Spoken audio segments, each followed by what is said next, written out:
Bismillahirrahmanirrahim. Assalamualaikum warahmatullahi wabarakatuh. Waalaikumsalam warahmatullahi wabarakatuh. Selamat pagi. Pagi luar biasa. Tetap semangat ya. Bagaimana kabar pagi ini anak-anak? Baik. Alhamdulillah baik. Ya, pagi ini kita akan belajar bersama-sama dalam materi berpikir komputasional ya. Di sini mata pelajarannya baru yaitu coding dan kecerdasan artifisial atau sering disingkat KA ya, coding dan KA. Ini untuk kalian kelas 10. Kebetulan di sini saya sebagai Pak Iswanto sebagai guru di mata pelajaran ini. Apakah kalian sudah tahu apa itu berpikir secara komputasional? Belum ya. Ya, kalau belum, maka dari itu nanti kita belajar bersama-sama ya. Ya. Persepsi. Mari kita berpikir. Jika kalian diminta untuk merencanakan dan melaksanakan acara kerja bakti di sekolah, apa saja yang harus kalian pikirkan dan lakukan dari awal sampai akhir? Mungkin dari kalian apa sih yang akan kalian pikirkan pada saat kalian itu ada agenda mau mengadakan acara kerja bakti? Apa saja yang kalian susun? Pertama adalah apa? Pemilihan panitia. Yang kedua, pembagian panitia perlengkapan ya, perlengkapan. Terus ada lagi panitia pelaksanaan. Itu adalah contoh daripada rencana untuk studi kasus kerja bakti di sekolah. Jadi untuk panitianya apa saja? Nah, nanti panitianya itu ada ketua panitia, ada wakilnya, mungkin ada yang jadi koordinator, itu ya. Terus untuk perlengkapannya nanti ya bekerjanya yang menyiapkan alat-alat yang akan digunakan untuk kerja bakti. Pelaksanaannya bagaimana? Pelaksanaannya ya di zona-zona mana saja yang akan dikerjakan untuk dibersihkan atau dilakukan kerja bakti.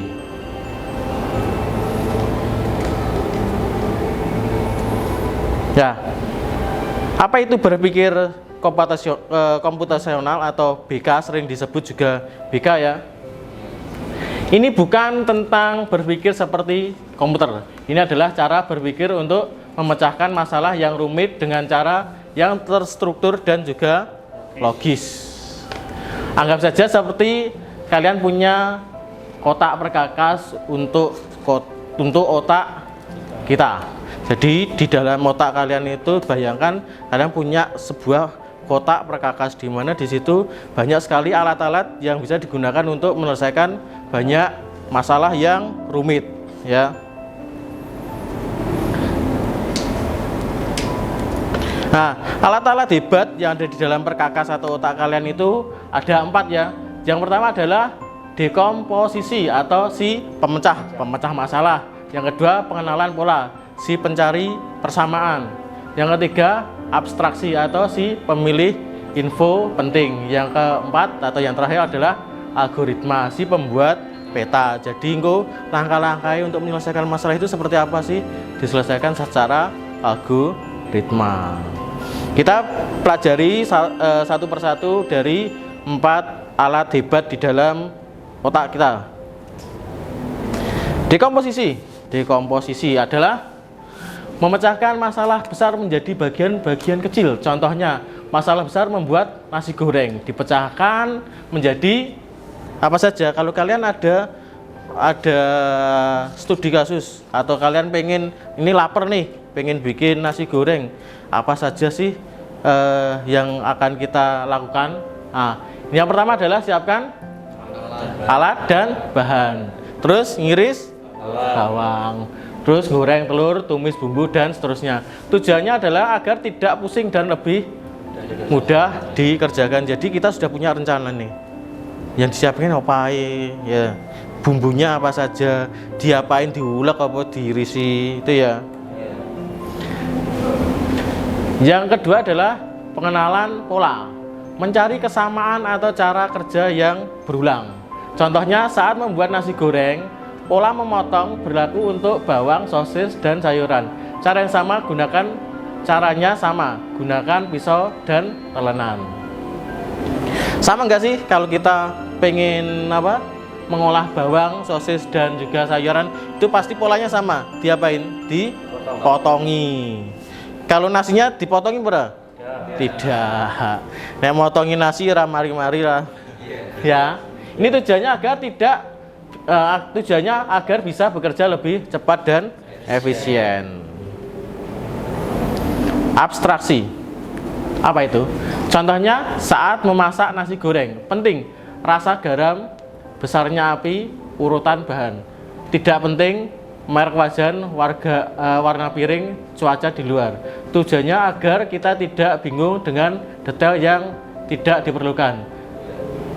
Contohnya ya, kita pilah satu-satu ya. Contoh saat memasak nasi goreng, penting rasa garam, besarnya api, dan juga urutan bahan. Rasanya, kalau kamu masak nasi goreng, masa pakai garam semua? Nah, kan dicampur-campur ya. Ada gula, ada lombok, ada bawang. Itu jadi yang paling penting adalah rasanya. Yang kedua adalah besarnya api. Gini apinya seperti apa? Masuk gede terus nanti nasinya goreng jadi gosong. Urutan bahan. Urutan yang kamu masukkan nasi goreng dulu apa bumbunya dulu? Bumbu dulu, telur, kopiok, kasih bawang, sudah matang baru terakhir nasi. Yang tidak penting apa? Merek wajan itu tidak perlu merek wajannya harus A, harus B, harus C, tidak perlu. Semua wajan pokok iso dibuat goreng ya dipakai saja. Yang kedua warna piring, apakah harus warnanya pink apa warnanya hitam kan nggak perlu. Pokok saat ada di piring itu ya kita pakai. Cuaca di luar itu seperti apa, mau panas mau apa, yang penting perutnya lapar ya bikin nasi goreng, pengen bikin nasi goreng ya bikin nasi goreng. Tujuannya agar kita tidak bingung dengan detail yang tidak perlu. Algoritma adalah membuat urutan langkah-langkah yang jelas untuk menyelesaikan masalah. Contohnya, resep masakan adalah contoh algoritma yang sempurna. Nyalakan kompor, tuangkan minyak, masukkan telur. Urutan itu penting, jika diacak hasilnya akan gagal pura. Sing dimasukin pertama adalah nasi. Tidak tuangkan minyak, tidak telurnya dulu.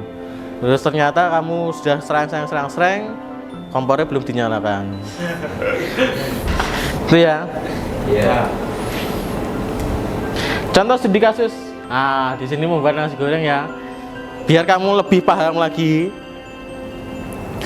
Kita ada studi kasus. Biar kalian lebih paham.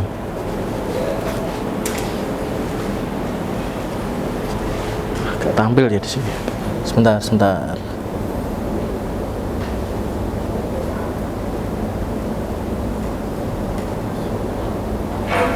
Tampil enggak?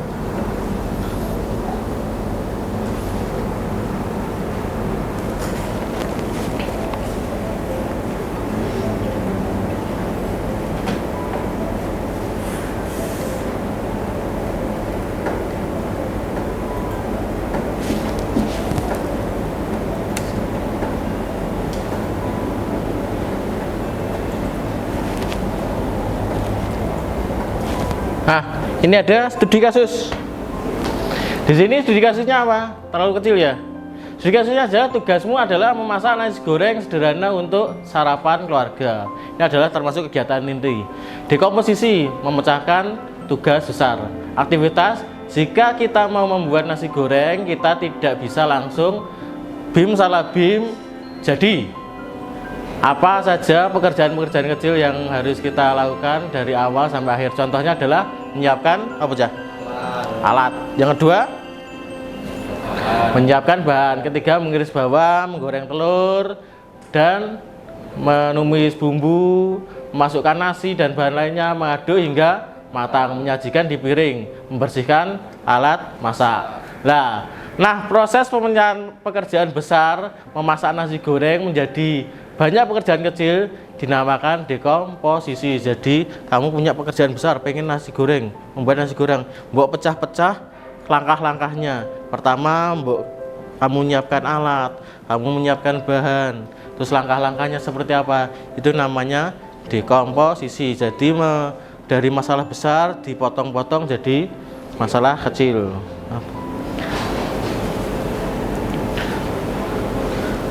Yang kedua, pengenalan pola ya. Pola itu yang tadi ada yang penting sama tidak penting. Sebentar.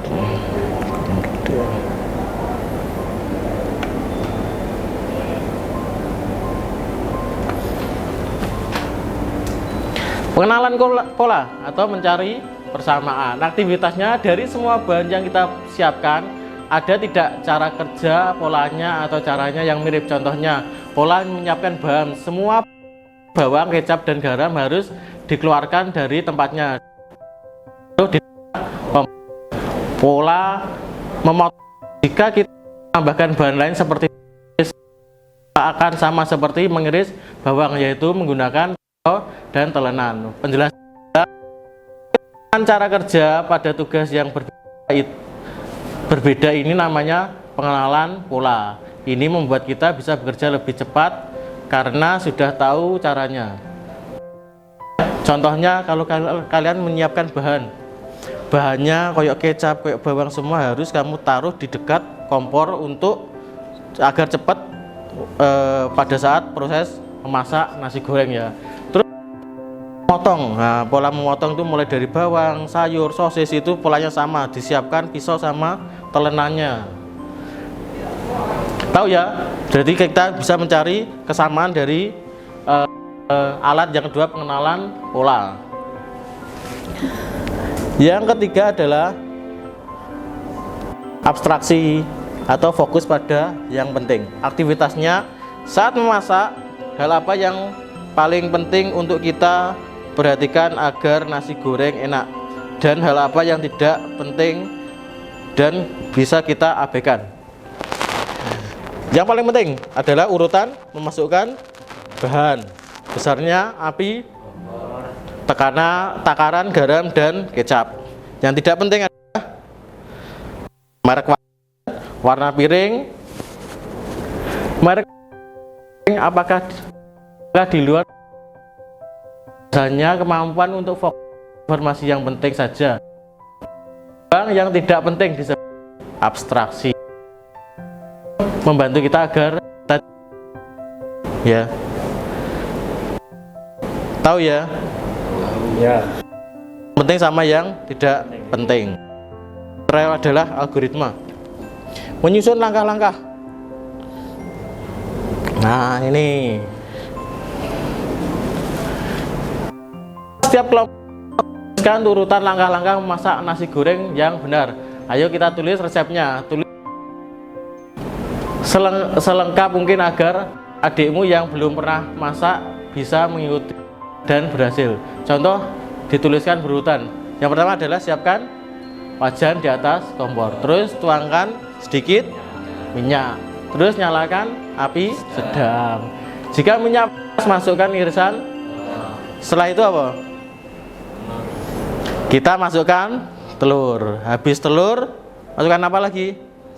Kalau sudah tercium harum, baru dimasukkan nasi. Dirasa nasi ini sudah mulai masak ini caranya itu melihat dia itu sudah mulai masak atau belum, itu terlihat dari smoky itu adalah asap yang keluar dari nasi itu. Semakin banyak asapnya itu berarti dia bertanda sudah matang. Di situ kalian bisa menambahkan bumbu seperti garam, lada, atau kecap atau saus. Itu di saat dia sudah mau hampir setengah matang, sampai matang itu sampai kebul-kebul itu sudah matang, bisa diangkat atau sudah bisa diambil ya. Penjelasannya urutan langkah-langkah jelas. Setelah ini namanya adalah algoritma. Resep makanan adalah contoh algoritma yang paling sederhana. Apabila saya kasih studi kasus untuk kalian membuat mie goreng Jawa, apakah bisa dengan langkah-langkah seperti tadi? Bisa berapa? Tidak. Bisa, harus bisa. Nah, studi kasus kita pada hari ini adalah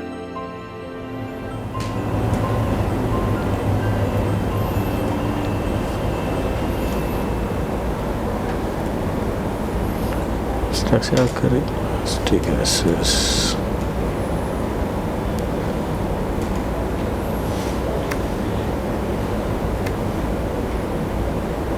Saatnya beraksi. Studi kasus memasak mie goreng Jawa. Berkumpul dengan kelompok, ambil lembar kerja peserta didik atau LKPD. Gunakan 4 alat hebat yang sudah kita pelajari untuk memecahkan studi kasus itu. Waktunya 20 menit. Siapkan hasil diskusimu untuk presentasi. Ya, nanti kalian membuat sebuah membuat sebuah mie goreng Jawa. Kesimpulan, berpikir komputasional adalah keterampilan hidup. Dengan 4 alat ini, dekomposisi, pengenalan pola, abstraksi, dan juga algoritma, masalah serumit apapun akan terasa lebih mudah dan dapat diatasi. Dah, terima kasih. Ada yang perlu ditanyakan? Dah? Tidak ya? Ya. Sudah. Ya sudah, kalau sudah nanti sambil setelah ini kalian membuat studi kasus yang tadi, sambil membuat studi kasus nanti baru dikumpulkan ke saya. Baik, kalau saya rasa sudah selesai nanti boleh kembali ya.